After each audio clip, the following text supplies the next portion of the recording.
Alright, this is my third attempt to record Inscryption today. We're doing Skullstorm. Let's see what cards we get. I'm not going to talk too much about stuff at like a kind of explaining how things work level because I wanna play. Alright, I love the Warren and I love the Magpie and I love them together. This is a great opening draw.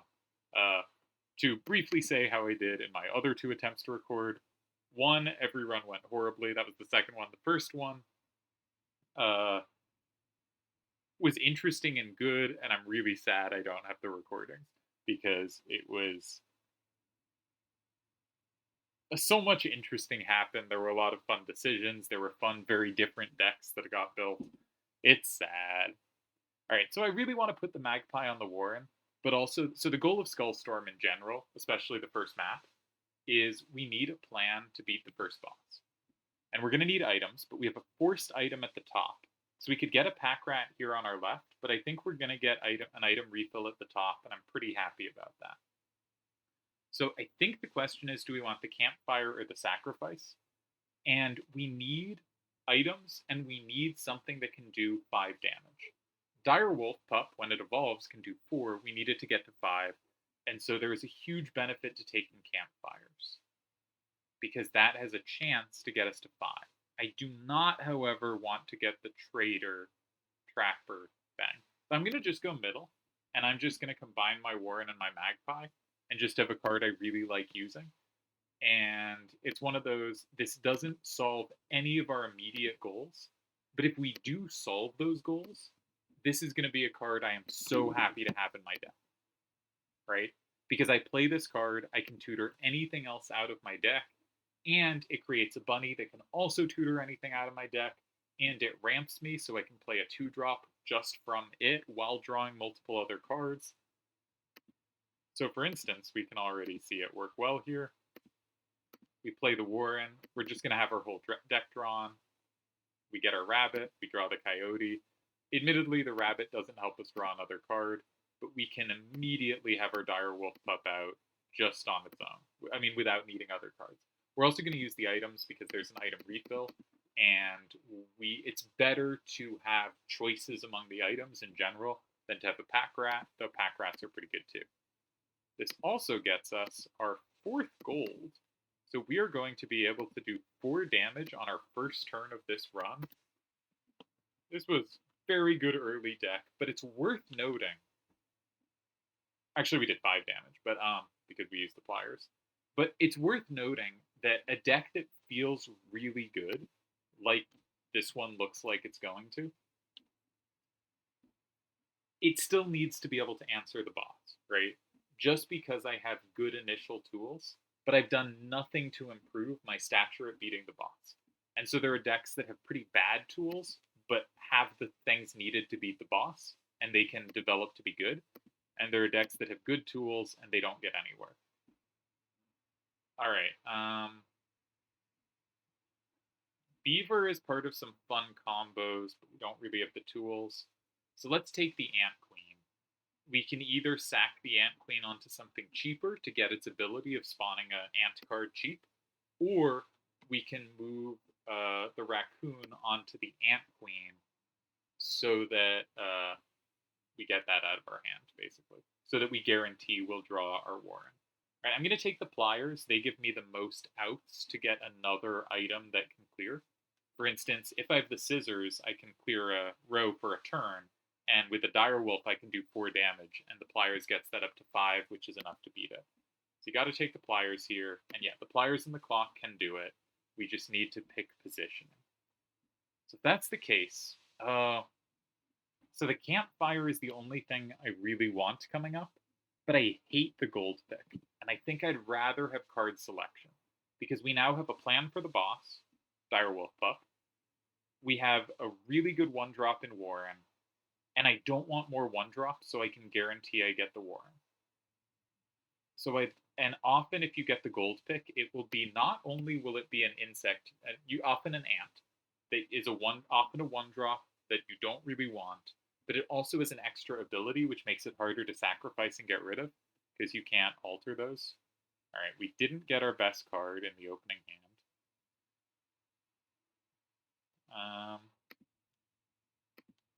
I guess we'll put out the raccoon.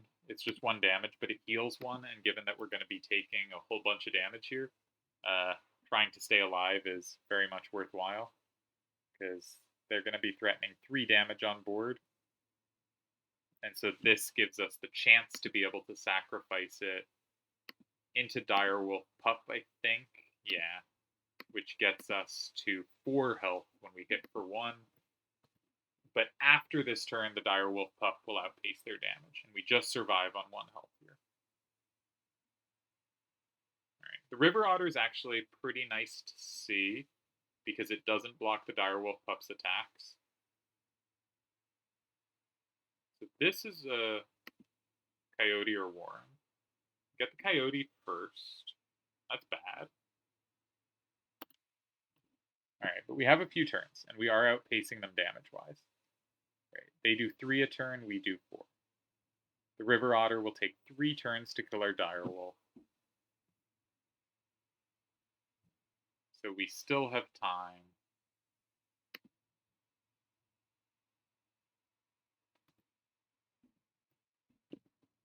This makes it 6. They'll do 3. We'll be at 3. It will be our last turn of Direwolf, which is not great. But we can play our Warren, which can ramp us into other things. Sadly, we don't get any card draw off it. It doesn't really matter where I put it, but let's put it here. That lets us play the Coyote. What's the health? I was trying to figure out, do we lethal them this turn? So we're at 3. Direwolf gets us to 7. Coyote gets us to 9. And Ant Queen gets us to 10 if unblocked. And in fact, we should probably play the Worker Ant for the Coyote for 1 extra point of damage. Okay, that was a trickier early fight than we normally get. One thing nice about World 1 is it's usually pretty comfortable to get to the boss. Just the question is, did you build a deck capable of beating the boss? And we didn't have to use any items there, which is great because our items do give us a plan. All right. You hate to see all 1-drops because we already have the 1-drop I want to be the 1-drop we draw every turn. So one thing this makes me think is, which of these abilities would I like to move to something else? It's probably Mantis. Here's a case for Cuckoo. It's a very good card. Usually at the Woodcarver, we want to take Canine. If available. Not available. Do we have birds or hooved things? No. So usually you should still take one of the tribes just to make sure you don't see it again, right? There are only 5 birds, canine, hooved, insect, and reptile. And if you remove some of those from the pool, it makes it more likely you'll see the ones you want later, unless there's a really good ability. This ability is kind of appealing, but I'm just going to take one of the others. Not sure that's a correct decision, but I also think it's very low impact either way. Or the odds of it being impact are pretty low. Alright, we will get an item refill if we need it.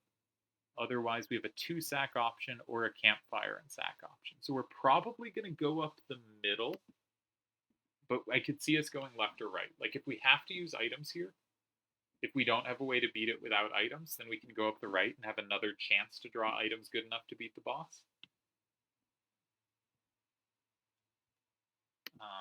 But if we do draw items good enough, you know, that's certainly fine. We are getting really bad luck on drawing our best card in our opening hand. So they will jump in front of attacks. That's interesting. I'm gonna put the Mantis in a row where something's in front of it, because it can easily hit out despite that, while something like the Raccoon might be blocked, or would give a plus to the flyer in front of it that we don't want to concede. So we're at 6. We go down to 3 here. Do underwater things jump in front of attacks? I don't know how those two abilities interact. My guess is they don't. But I'm going to go here with the Raccoon to get rid of their Sparrow. And we should heal to 4 here. Oh, the sparrow doesn't jump in front. It's jump in front of the square you played. This isn't the jump in front of attacks one, so we didn't actually kill the sparrow. That was silly of me. And I pumped the sparrow, so I almost died there because I'm adult.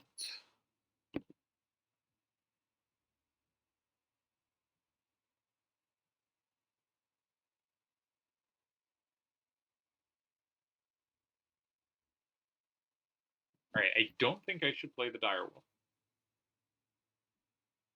Raccoon will get the kill. Yeah. And then River Otter will kill the raccoon. Mantis is going even with them on the right. So the question is, can I neutralize River Otter as well? And we need it. We need the right draw. That is not it.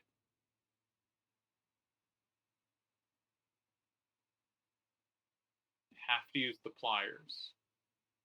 I have to use the pliers.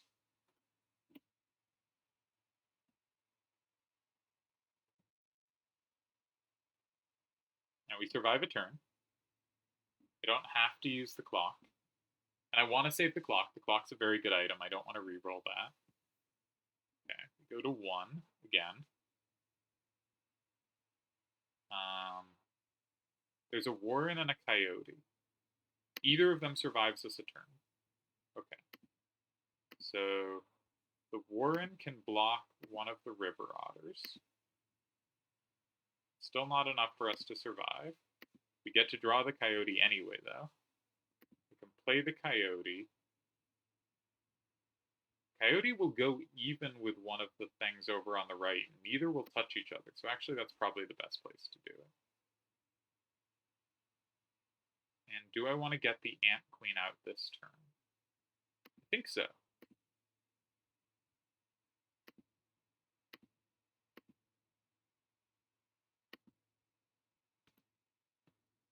And then we can get the worker ant out next turn. And we should be able to finish it there.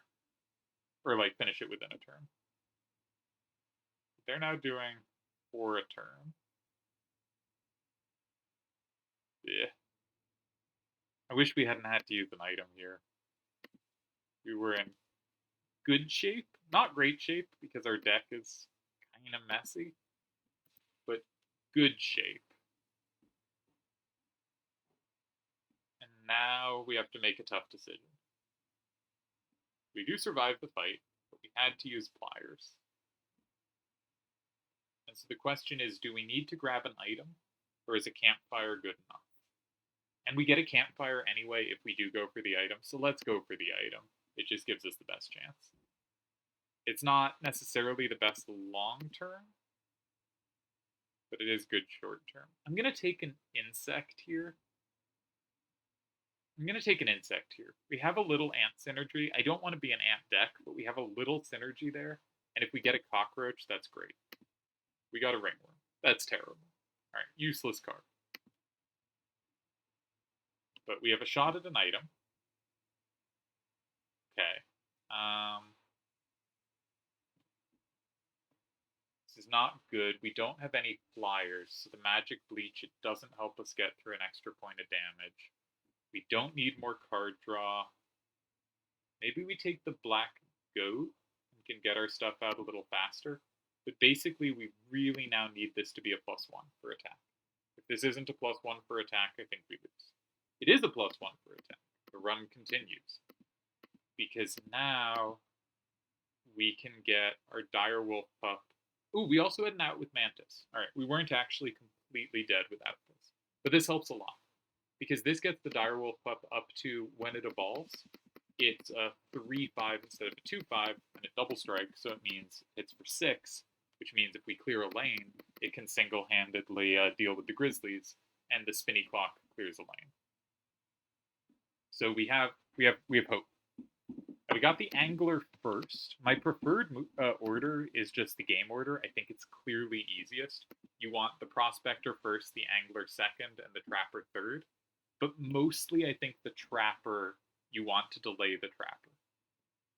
Okay. Usually I just take a hit on the first turn of this one, and I will here. See if you can line up the Kingfishers. We didn't get lucky on Kingfisher order, but you can always take 2 turns of hits and drop an Aqua Squirrel to cancel one of their Kingfishers. So we go to 1 here. But usually this is the first fight is pretty under control. Right, we can easily outpace the Kingfisher with the Mantis if need be. And what do we need to draw? Well, not much, because we have the Warren, which will tutor whatever we need. So we need squirrels to get our other stuff out. Let's play the Warren.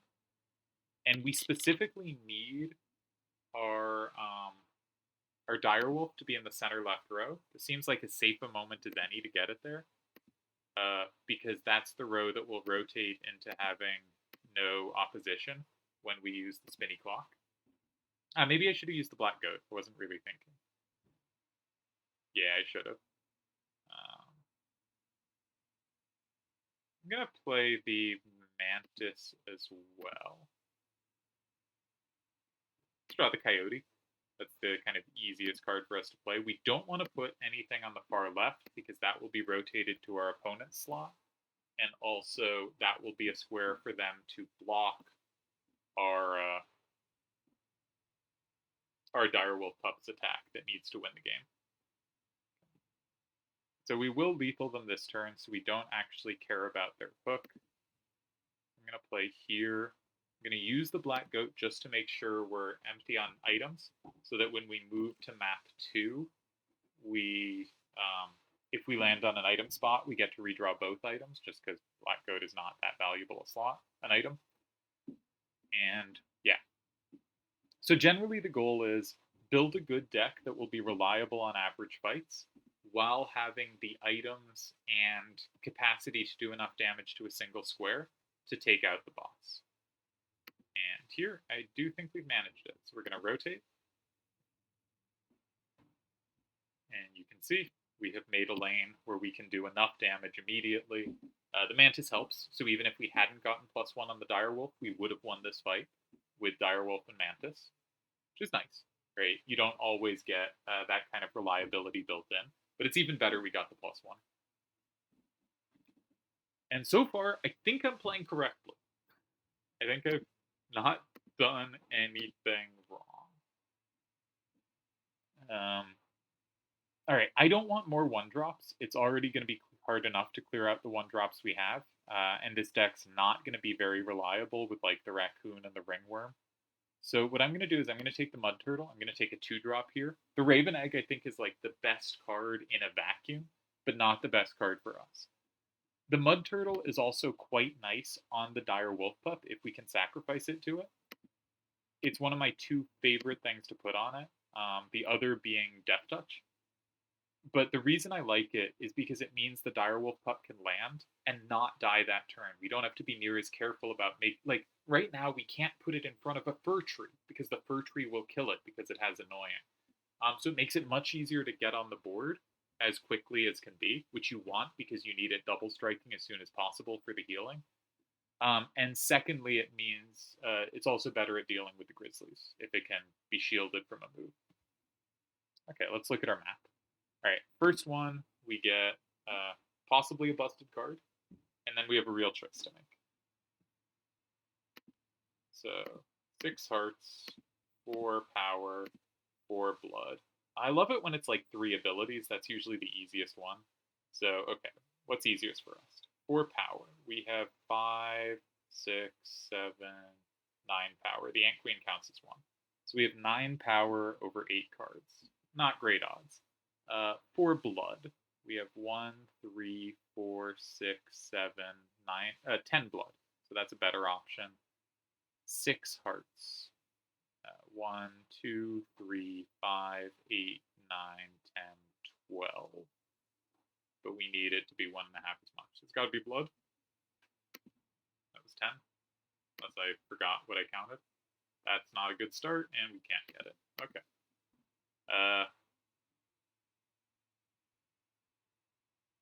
We would have gotten it on power. That's a shame. All right. Nothing we could have, I think, unless I like forgot my counts, I think we clearly made the correct math decision. And any correct math decision, sometimes goes wrong, and that's fine. All right. So item refill, obviously very good. Good to get out of the way early. Removing a card, however, also really good because I really want to get rid of Ringworm and Raccoon to guarantee my opening hands are all Mantis and Warren. But I think it's got to be the item draw. I think we have to go items. I think items are too important, even if they're crap. All right. Well, we have the same setup we did last time,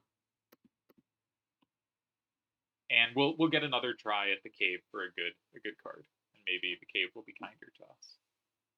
Because sometimes it just gives you just incredible things. All right, we got our best card, the Warren. So that means we can immediately get out our Direwolf Pup, which is our thing to try to ramp in this deck. Try to ramp off. We can get the Direwolf Pup, and we can also grab the Mantis. And we may as well sack the Rabbit into the Ringworm, just to get an extra bone, to make it quicker to get Coyote. Because now we can get the Direwolf Pup out. And, I should have put it one square over. I'm going to lose a point of damage here. We don't actually want to put out the Coyote. It would die. Okay, no, so we put it in the right square.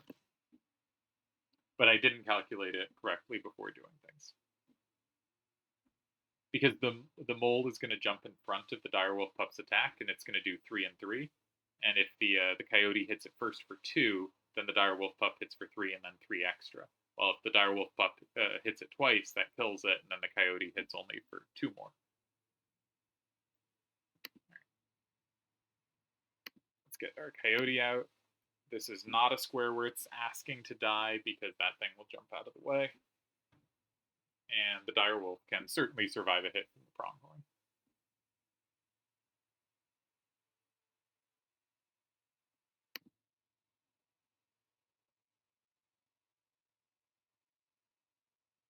I don't know if I even want to play the Mantis yet. Yeah, let's pass a turn.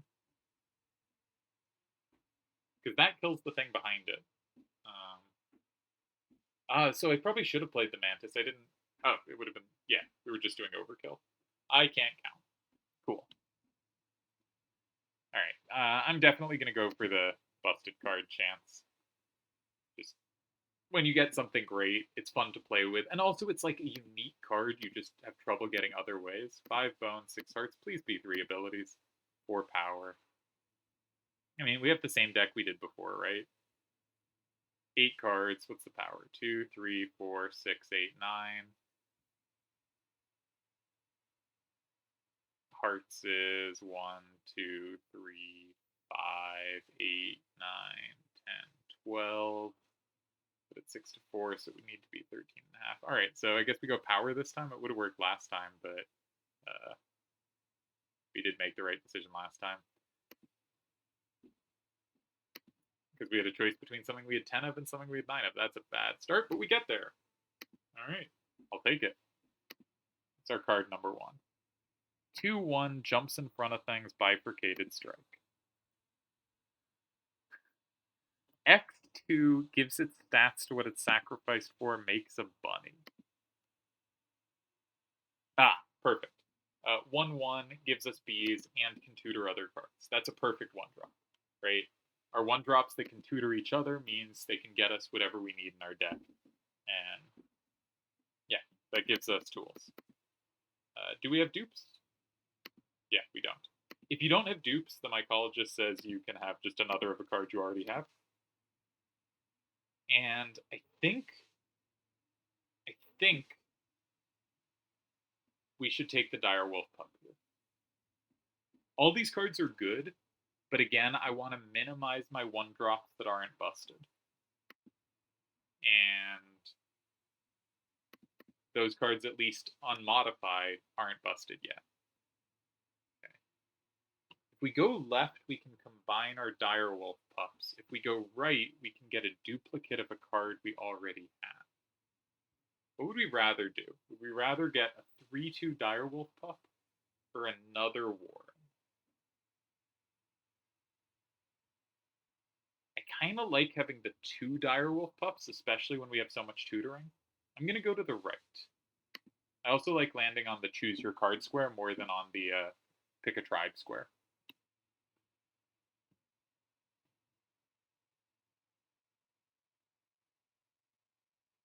Alright, not a great hand, but we'll take it. That's a 1-1, so we're going to put our Mantis where it will pick it off next turn. I tend to put the squirrels down where I'm going to put the better card. Doesn't need to, of course, but... Alright, well, our Mantis won't live long, but at least we'll take a Wolf Cub out. This our good direwolf pup? No, this is our 1-1. Okay, so we take 4 next turn. Oh, the play I wanted to do, I don't think I can. I was going to sack the Mantis and the Squirrel to put the direwolf pup taking out their Wolf Cub, but we just die on the backswing. We can get another item, though. And I can use the pliers. I think that helps future turns more. Right, what happens if we don't do that? We still don't have to. We take out the Wolf Cub. We take 1. So we go even because we do a damage here with the Mantis. But then we don't really... Oh, then we can get the direwolf pup out and the coyote. Alright, so this way we don't have to use an item. So we're just going to pass it. And the coyote can take out the wolf. Because this gets us a bone. Alright, well that alpha's a problem. But we do get up to 4. So we're going to take... I think I have to put this on the far left. That's the only square it won't be killed. Then we can get the coyote here. And we take... No, we're taking 4. Still taking 4. I have to use the pliers. Ah, shame. Thought I was going to manage to avoid it. Maybe the other way was better. Maybe the other way was better. We heal back 4 next turn if they don't put anything new down, which they can't quite. We go down to 1. Alright, I want to draw a card here. That doesn't help. And they evolve the Wolf Cub. Oh, I shouldn't have put my dire wolf where I did. Oh, that was really dumb. Because now I need to rotate, right? If I don't rotate, but I don't die this turn. Or I do die this turn, right? I heal 4, I go to 5. They hit for 1, they hit for 4. Okay, I don't die this turn. Okay.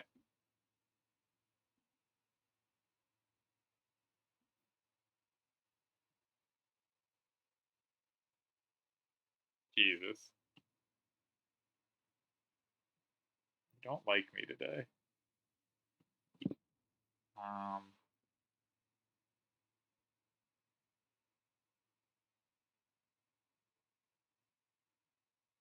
Okay, I have a way to survive. I have a way to survive. I'm gonna sack the dire wolf. And then I'm gonna rotate. And we survive. Yeah. I think that was the only way to survive. And hopefully they're out of stuff. Yeah, okay. So I think we win now, but at what cost, you know? At what cost? Yeah, we definitely win now. But now I need to grab the items, which I think we could do. I think we have a path to do that. But it obviously wasn't what I wanted to do. Actually, let's put this here, because if it gets hit, we get a card draw, which is great. I don't know. I guess the raccoon is the most damage. Probably should take the war in there. What am I doing? We're lethaling them anyway. Oh, and that can block flying. So I should have put the raccoon on the left. I should have sacked it to the raccoon for max damage. Alright, not a big mistake, though. We have enough teeth. Okay, that was tough. That was tough. We can get an item refill. It's a shame. I think we have to go for that. We can't go for the paint now. Alright, Magpie. If we can move the Magpie onto one of the 1-drops, we've solved a 1-drop problem. right? We're trying to make all our 1-drops usable. And so right now we have the problem that Raccoon, Ringworm, and arguably Mantis are not good enough. Yeah, so we're gonna take the items. We're not guaranteed items in the future. And yeah, now we have a way. Okay, great, Hourglass. Hourglass is the best at saving us from fights that have gone horribly wrong, that are like normal fights like this. And can sometimes give wins against the bosses too. Alright, we got our good start. So we'll put the Warren in front of one of the 1-drops, because why not? Now we can draw whatever card. Wish we had more bones stuff. Let's draw a flying ant. Let's use the rabbit. Now we get another draw. Let's get ourselves a mantis, something cheap that can do real damage. Now let's sack the rabbit into the flying ant. We're never going to need to draw a card again, because we have our draws for us. Let's get the coyote, because we are going to be creating bones.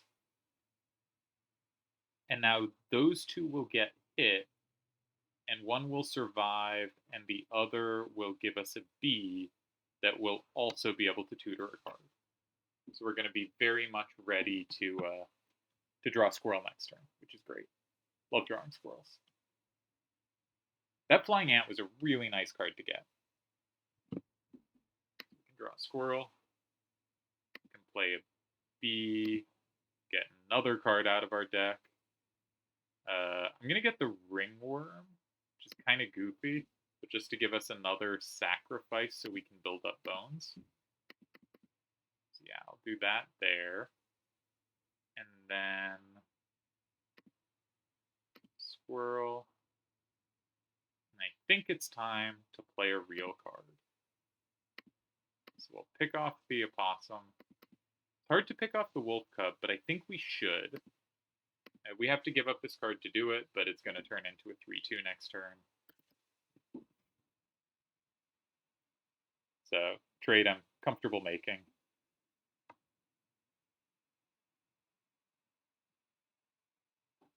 Alright, our direwolf will evolve before that's a problem. And again, we don't need to draw real cards that often now. Okay. A bunch of damage on the right. But we do a bunch of damage, because we have lethal. Okay. And we don't have to use items here, which is delightful, because we have a good item stack now. And it's really fun to play a card that is a deck that is this much tutoring, because it's just nice to be able to get what cards you need, rather than be super dependent on what comes. I don't want to take a pelt. And we don't need a skinning knife. We can't take a skinning knife. So I'm going to go left. I'm fine getting more cards in the deck. I like fattening up our deck so we don't starve, especially when we have a lot of tutoring, unless we take 1-drops. So as long as these aren't 1-drops, I'm happy to see them. We'll take Ant Queen. It just has a more pleasant ability to move to something else if need be. I forget, I think we've been to the Woodcarver before. Yeah, we didn't get anything important for us. I guess we'll take insects. We have a bunch of insects, actually. Yeah, let's take insects. Maybe now the Woodcarver is a little more valuable to see in the future, because we have a couple things we can do. So we could go to the Woodcarver here. What else could we do? We could get rid of one of our 1-drops, and I think that's got to be the priority. Yeah. So specifically, we could either move a 1-drop ability elsewhere, or we could more usefully move the Magpie ability onto one of the 1-drops. And my question is, do we move it to the Mantis, a card we want and is good, and will then just be a wonderful card in the deck? Or do we move it to the Ringworm or the Raccoon, which are just not cards I like? Now, the Raccoon is a better card, so obviously the Raccoon with it would be better, but the Raccoon is easier to get rid of because the Raccoon has an ability we can move elsewhere. I'm going to put it on the Ringworm. I think if I put it on the Ringworm, our Mantis is okay, our raccoon is poor, but our worst card is now not a problem. And so our worst one drop we could draw is now the raccoon. And if I do anything else, the worst one drop we can draw will be the ringworm. And also, the raccoon is easier to improve than the ringworm in the future. And we get the prospector. And we generally want to see the trader trapper last, and we're getting that, right? Man, this run is going great after just absolute nightmare runs in my previous failure to record, and interesting but complex runs. This run's making it too easy. I don't like it. I'll have to, something has to go wrong. And I'm sure something will. Alright, so we get the Warren. And that gives us some options. I think we probably want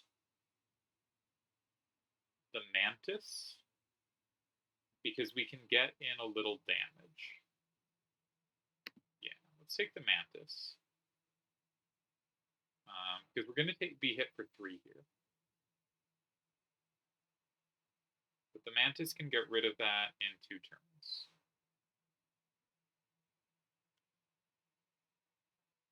Or we could get started on the Direwolf Pup. But we're going to need the Direwolf Pup center left. But we need it to be the other Direwolf Pup. We need it to be the other Direwolf Pup.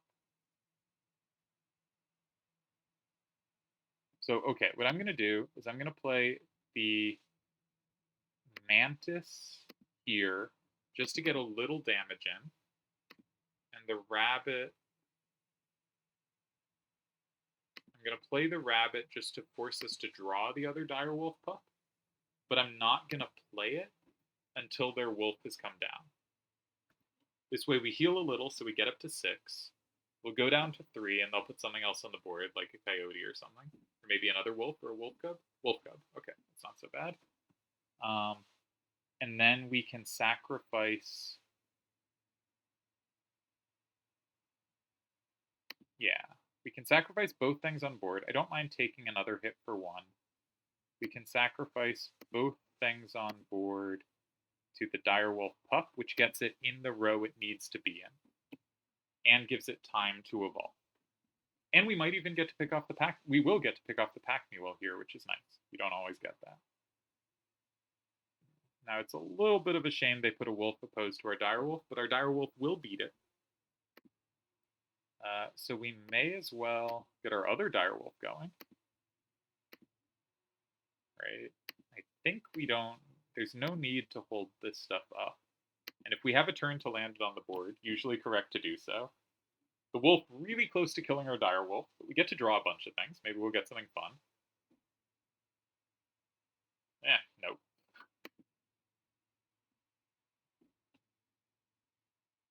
And we should probably be lethaling them next turn. I haven't actually kept track.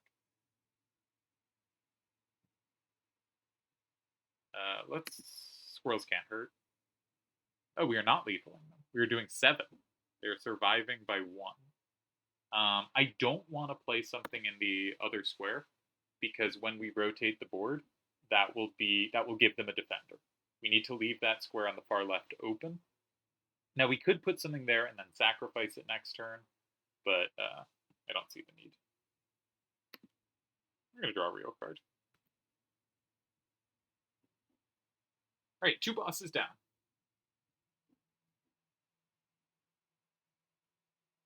This is going far too well, but we do have a serious problem still. I think the raccoon in our deck is a real problem, and our most likely cause of a loss is because we have the raccoon in our opening hand, and we see something just deadly with double strike coming down at us. Is there any way we could do a little more damage? Our Mantis already died, so we can't do damage into an adjacent square. So, all right, we'll take the win. Very good luck so far. Everything going great.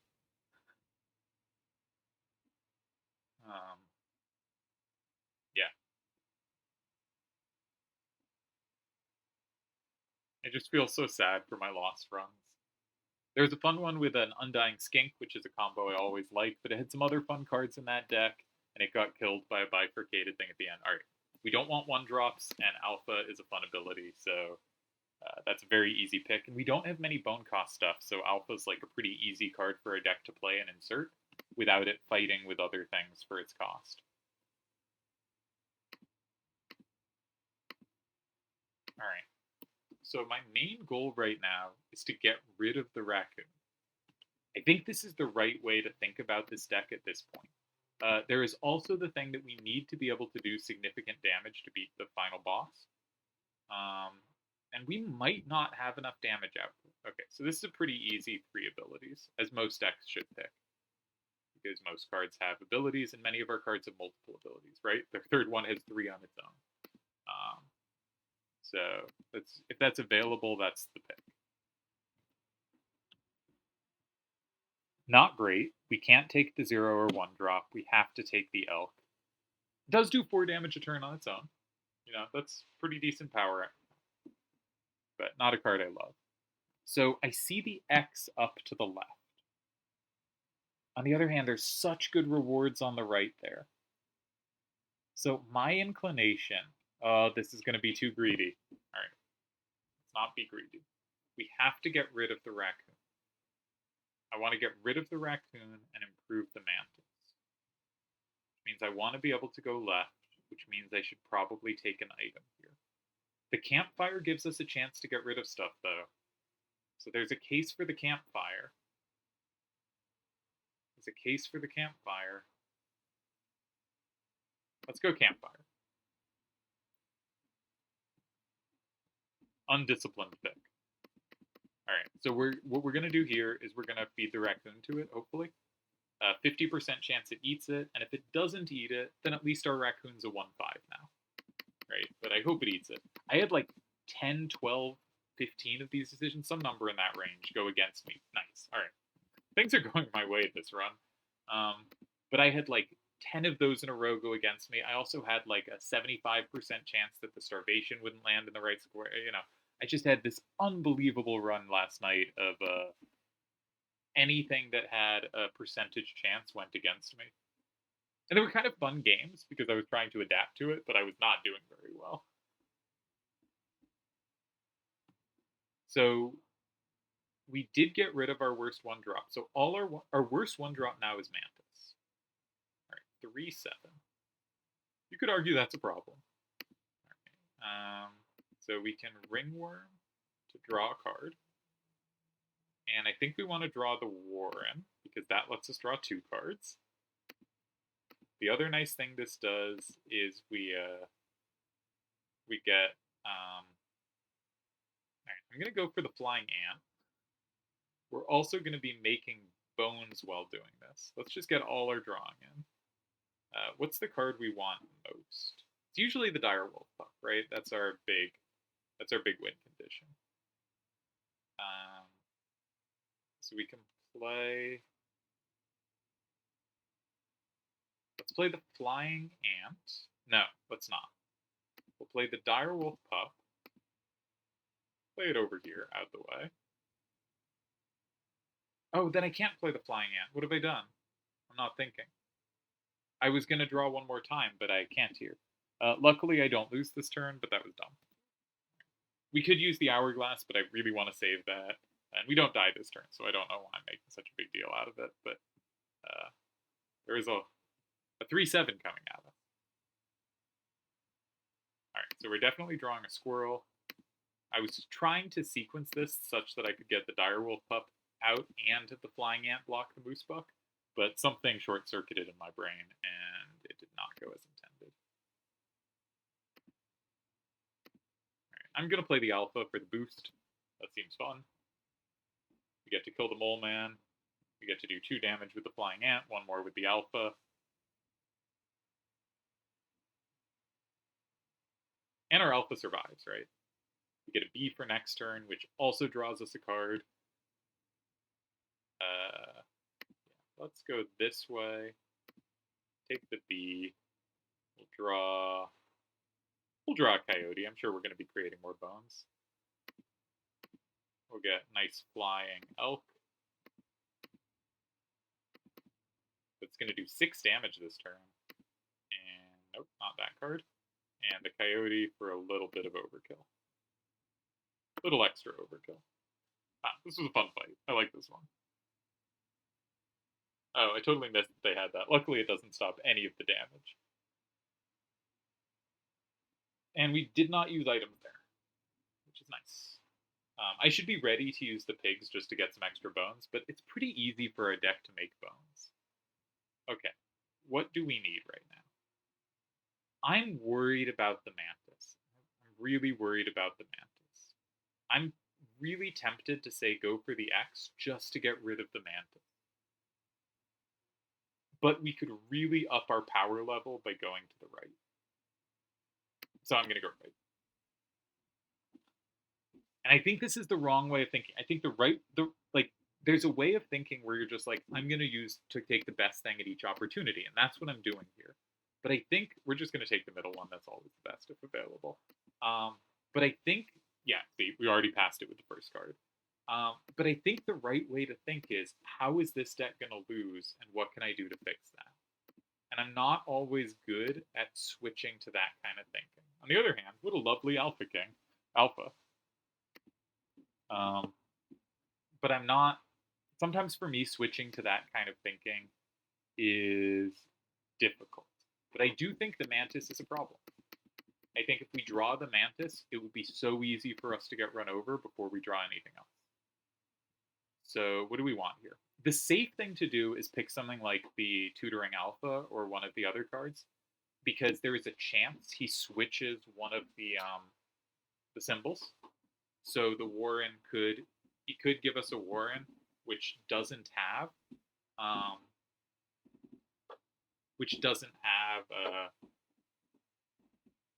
sorry, my chair went weird. Which doesn't have the ability to tutor. But the upside, if it comes good, is so high. I'm also tempted to take the Flying Ant, but I think it's got to be the Warren. I think it's got to be the Warren.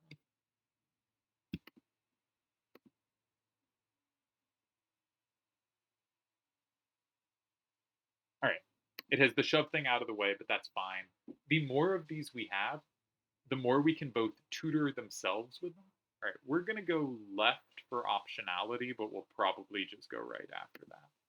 But the more option there is, they can tutor themselves and create more bunnies, right? That just is a mana creating thing. But also, the more other 1-drops we have that are really good, the less chance we have of having the only one we draw be the card we need to not get, which is the Mantis. Right, so we can play Ringworm. Coyote is really nice, but now Alpha is our preferred use of bones. Because it's really easy for us to create bones, because we can play these cards that all tutor each other. And so, for instance, I'm going to grab the other Warren. And I should be able to probably combo off a win here. So this creates another rabbit. And we can get, let's say, the Flying Ant. I guess we don't have double strike this turn. So maybe we don't have the full win, but it feels like we should be able to get a win here. So maybe the Elk. Yeah, the Elk should do it.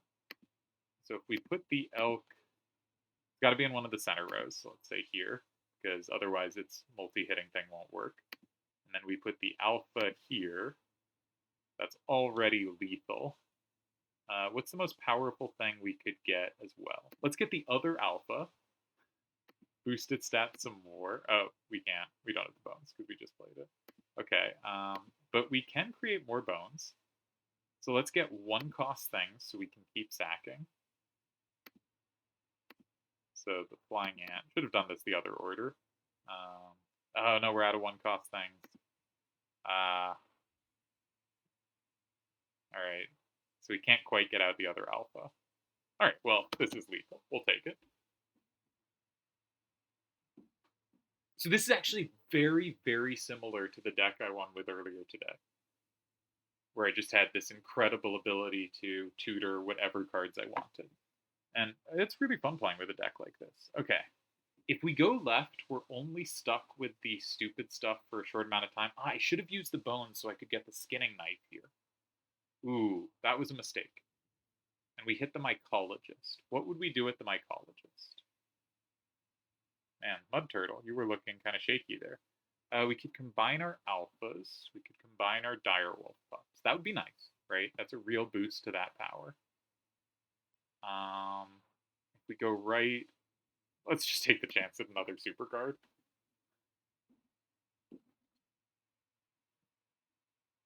Like, it could be anything. All right, 4 power. We're getting, we're all right. Well, we got 3 sigils again, so we can pass this. Notably, if you don't want more cards in your deck, you can intentionally try to fail these, which I think is a cool mechanic. That some decks should try to fail these. All right, that's a 6 power. That's not what we want. That's not what we want. Beehive on Cuckoo makes no sense because its whole point is it doesn't get hit. But I guess it actually moves around. Weird combination. Anyways, Easy Wolf. Easy Wolf. And that's a nice thing for us to tutor because we didn't have a way to do 6 damage on a single turn. So now if we can get rid of the Mantis, we have 1 turn kills with any of our first turn draws. So the goal has to be, we have to try to get rid of the Mantis. And +4 health would be nice. And it's not that Mantis isn't a good card, but all our tutoring plans are just stronger than what the Mantis offers. Perfect. Okay. All right. Every 50-50 today going my way. All right. We won't get items before the boss, so I don't want to use items here. I really should have used items before the trapper trader thing, but I didn't. I would have had a knife here, and a knife would have been good because I have not set up a good plan for the boss. I've just sort of assumed at this point we have it covered, and I think that's probably true, but I didn't plan it specifically. So we're gonna lethal with the wolf here. I guess we'll do the alpha for a little extra damage, but it should be pretty easy for us to combo off the boss now because we can hit into multiple rows with cards like the wolf and the elk. It's easier for us to do 5-6 damage to a row. Okay, I'm gonna not play the fastest possible lethal, just to have a little more fun. Let's get the other alpha. Maybe we'll be able to afford it shortly. But I think we won't, because I think it's the same as last game. So the wolf, 6 damage on its own. That's enough. Put an alpha next to it. That's 9 damage.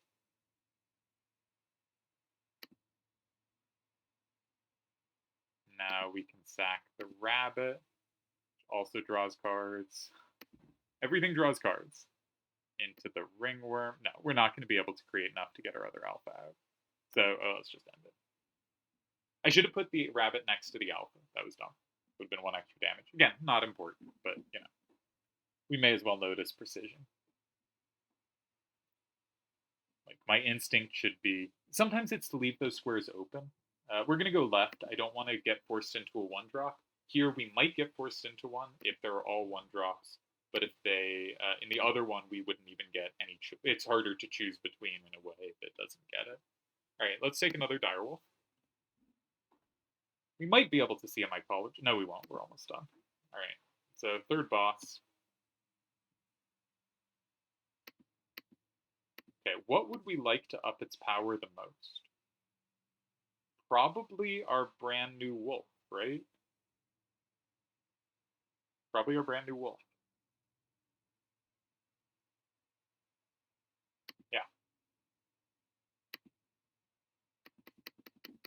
Direwolf is no longer our target, right? And our wolf or our elk are faster ways to do significant damage, especially when we can pull out whatchamacallits as well, the alphas.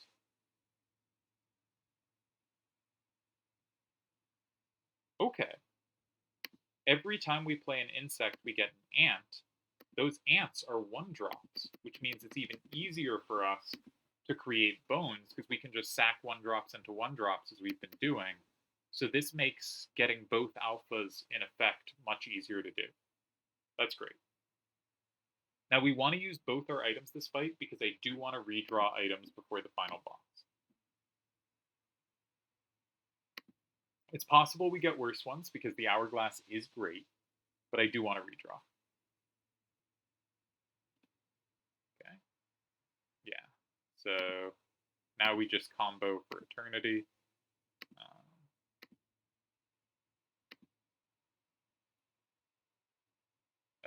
Let's do Warrens, I guess, because that's the biggest payoff, or biggest producer of stuff. And we get this ant, which just means we can, for instance, sack this to the ant, and we get a new ant. And we can sack this to this ant, and guess what we get? A new ant. So now we have infinite bones. We don't have a huge payoff to having infinite bones, but we do have infinite bones now. And what should we be getting? Let's get the alphas. And we're probably, what's our win condition going to be? It's going to be the wolf. We'll get an alpha. Play a rabbit. Get ourselves, let's get the wolf. We have more ways to tutor, right? We have the alpha. We can sacrifice these two to the wolf on a square it won't die. That's 4 damage. And the alpha gets that enough that it kills. And that's sufficient. And we'll send out an alpha compatriot in a moment. But for phase 1, 6 damage is all we need. Man, this deck's so good. This deck's so good. I like videos where a person like has to work for it and doesn't win first try. I really wish I had not lost the previous. Oh, we don't have any tutoring. I did a dumb. That's okay though. Our point is we play this, play bones just to lose the item, and we play the hourglass. They pass their next turn, and now the wolf way overkills because it clears out both squares, and then the second turn we'll do massive overkill damage. Oh, the wolf moves because the alpha moved it. Wait up. Do we not win? Oh, I should have drawn a real card. I wasn't thinking. Wait up.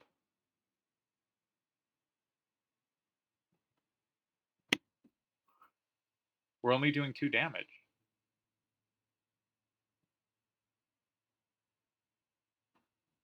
We're only doing 2 damage. And our board gets cleared. Oh my god, what have I done? What have I done? Do we have a way to save this? Oh, we're doing 4 damage. We're doing 4 damage. No, the wolf doesn't clear. The wolf doesn't clear the grizzly. One thing I'll do is I'll make sure we have a blocker over here.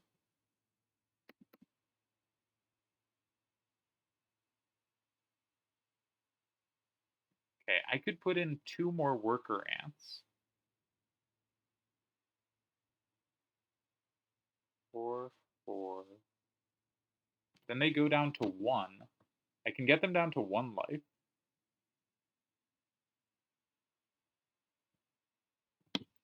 I guess I should at least put a worker ant here.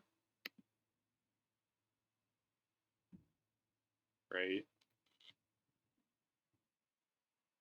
Oh, we can put a worker ant instead of the wolf. I was missing that we could touch the wolf. We can put a worker ant instead of the wolf, and we do enough damage. Oh my god, what is wrong with me? This was horrible. But we survive.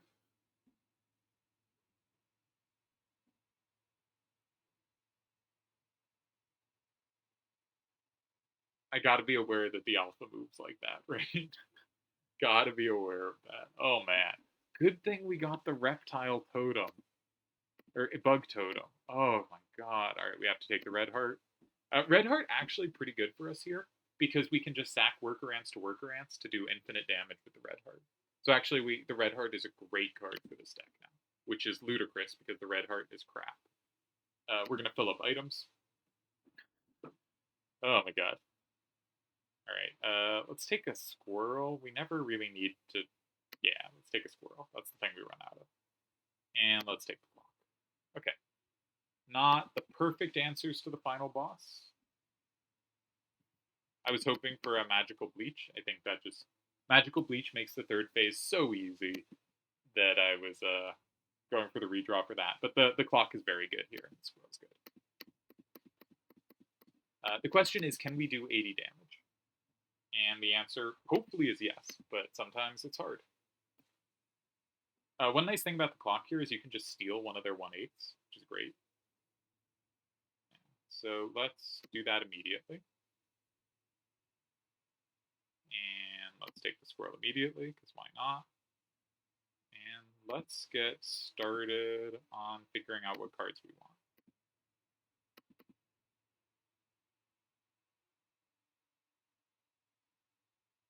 I guess we always want the Warren.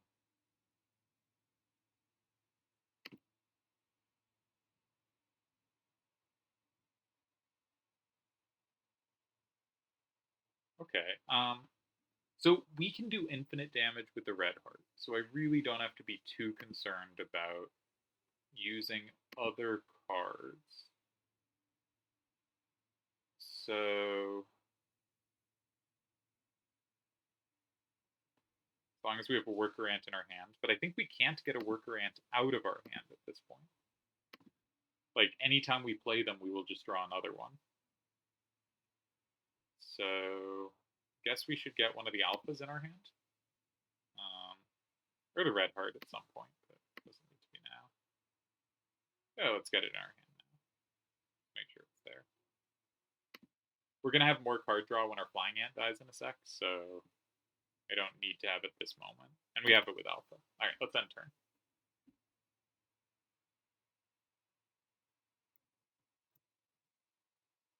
So Skeleton Crew kills Flying Ant, and we get more card draw with our B, and then dies. It's great.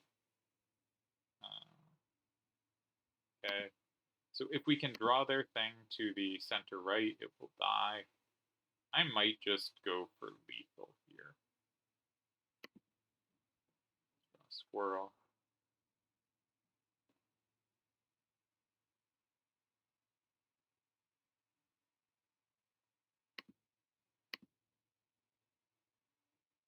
Why did I put that there? I'm not sure. No, that doesn't live turn. I don't know what I'm doing. Alright, let's chuck you to a worker ant and just make another worker ant. And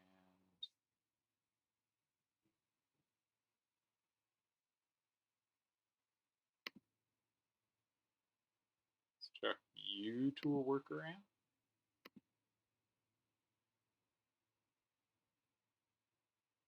And I'm just going to use the Dire Wolf Pup just to sacrifice my Mole Seaman to draw their Mole Seaman to a square it doesn't want to be.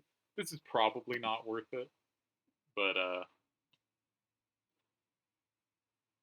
think we're going to do the stupidest combo of all time to end this fight.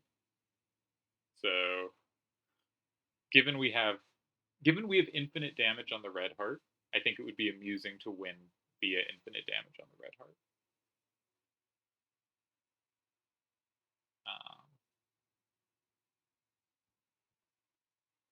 Let's draw this. We'll play the B.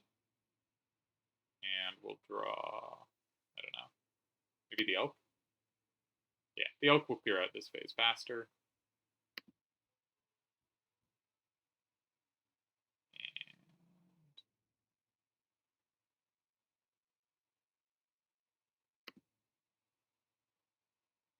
Alright, let's squirrel.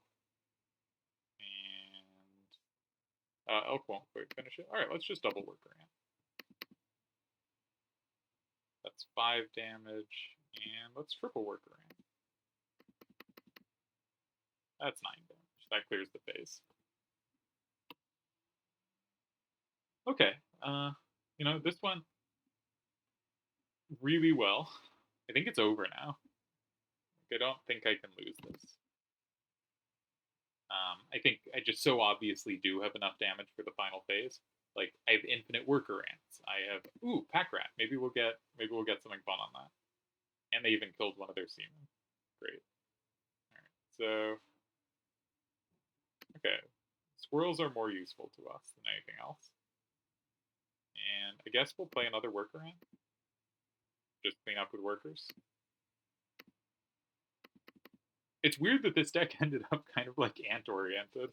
I think building around ants is usually a very weak idea. But here we just get them at no cost, which is... And a fun tutor deck. This was a great deck. This was a great deck the whole way. And I think I'm going to make more of these videos trying to beat it with the other ones. And much like my 2.5-hour video recorded this morning that killed my voice, most of the videos will not go nearly this smoothly. But I'd really like to record beating Skullstorm with each of the 8 decks. This is my favorite of the 8. I don't think it's the best. It's just, for me, the most fun to play. Don't know why I drew from main deck. So they're going to clear out my whole board here.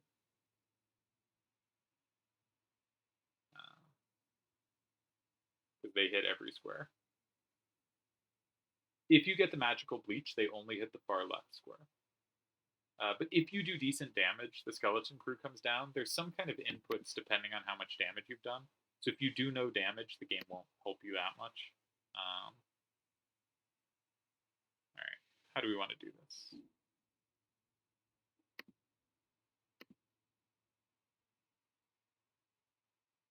The wolf will only hit once.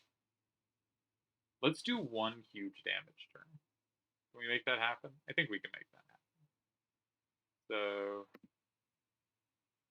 get my sacrifices out. We'll put the wolf here.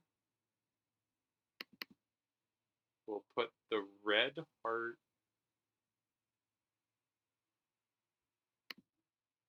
here. Oops. No, that's...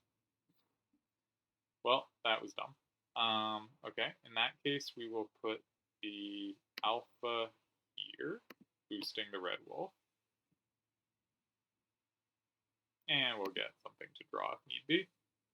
And then we have something else free. Squirrel down. And now the red heart does damage for the number of sacrifices I've made this turn. So we need 64 damage. So right now we're threatening 10 on the wolf, 11 from alpha, 12 from the worker ant, and 17 from the red heart. So what I was thinking of doing was just sacking worker ant to worker ant and hoping I don't misclick until we're up to 64, which is admittedly really boring. I can admit this. I kind of don't want to do it now. But also, our board clears pretty quickly. Like, we actually, if we lose our board here, which we will, because it does 2 damage to each of our things, we lose pretty fast.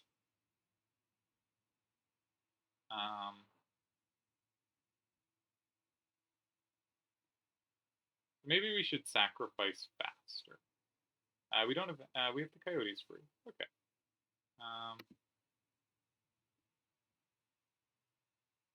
The elk doesn't do more than the wolf boost. Okay. We're just going to click this for a while. Etc. And what number do we need to reach? We have 1, 11, 12 damage. So we need the red heart to get to 52. Alright, this is not the most thrilling way to beat it, but I've also never done this before. I've never done an infinite red heart thing. One thing you can do with a red heart, I know, is you can If you have a red heart with Undying and a goat with Undying, they can sacrifice into each other repeatedly until the red heart is infinite. Is that easier to set up than this? Probably not. Probably. Because this, if you put the ant spawning ability on worker ant, it will only be on the first worker ant. And so, and if it's only on the first worker ant, then being spicy, picking our other worker ant. If it's only on the first worker ant, then you can't go off with it infinitely. Like you can sack one into the next one, but then your next one doesn't create a new worker ant. So you need the totem for this to work. And in general, totems do have the ability to be super broken. They're just really like,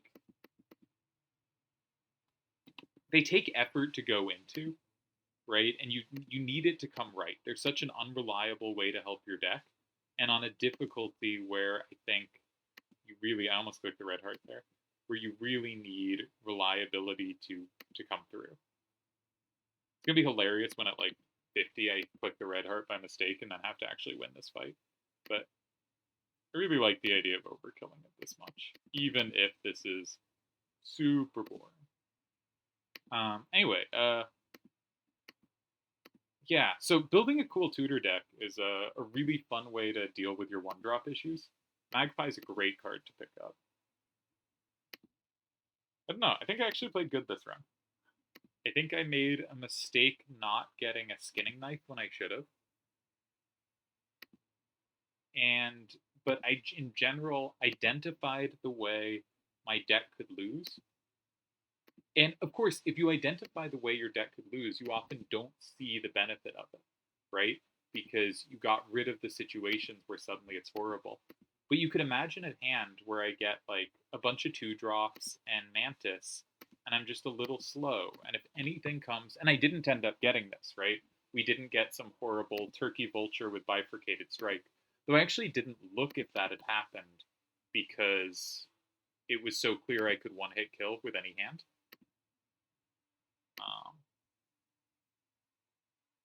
With this incredibly boring red heart setup at the end, but with other setups throughout, right? Like once I had access to the wolf was going to one-shot any normal fight.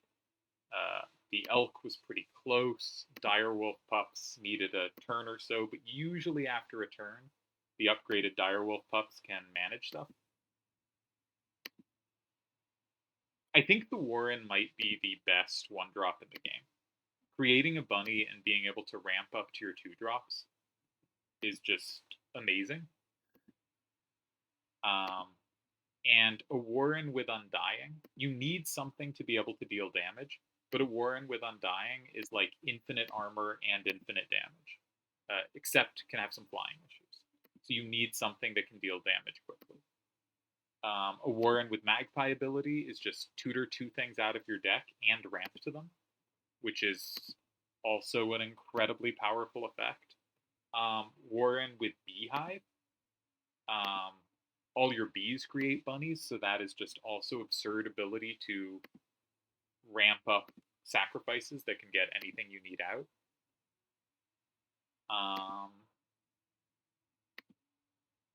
Like Warren with this ant ability would also be good because the ant also now creates a bunny, right? Warren with anything that can recur its effect, just basically creating a new squirrel, is a really powerful effect for a card to have, and Warren does it. And Warren does it really cheaply. All right, we hit 52, so end turn. Notice how much, if we had a Lammergeier, something with the power is however many, we could have done 5 more and gotten the full kill on the boss as well. But it's funny that our red heart's going to be an O2 next turn. Or a 1-2, I guess, because Alpha pumps it. And the wolf was pushed out of the way by Alpha. Man, Alpha, you created problems for me. You were an incredible card, but You did create problems. All right, that's it. So 1 difficulty of Skullstorm down, 7 to go. If I was gonna rank the decks, I think this is my favorite to play. I don't think it's the best, but I think it's my favorite to play because it comes with enough power that you don't need to desperately seek power. And it also comes with a card. So it comes with a card that's already like your Direwolf Pup is close to being an answer for the Grizzly Bears. So that's already like a really nice thing to have. But it's not your only power. And you only have one drop in your starting hand. So you have a it's not that hard to go for a fair hand mechanic, something where you only have one drop or only have good one drops. It's not something where you need to replace or move off a bunch of cards. So benefits of this deck: it has a card that has really high power in Direwolf Pup, and it has only one drop. And Coyote's a good card. Like 2/1 for 4 bones is a pretty good card. It's definitely not going to be one of the best cards in your endgame deck, and it's a card that's hard to do much with. But it is good power, and it does not cost your main resource of blood, which is really nice. So overall, I think it's one of the decks to play where you're not locked into a strategy. I think it's easier to get really good with the Mantis God deck or with the Goat deck.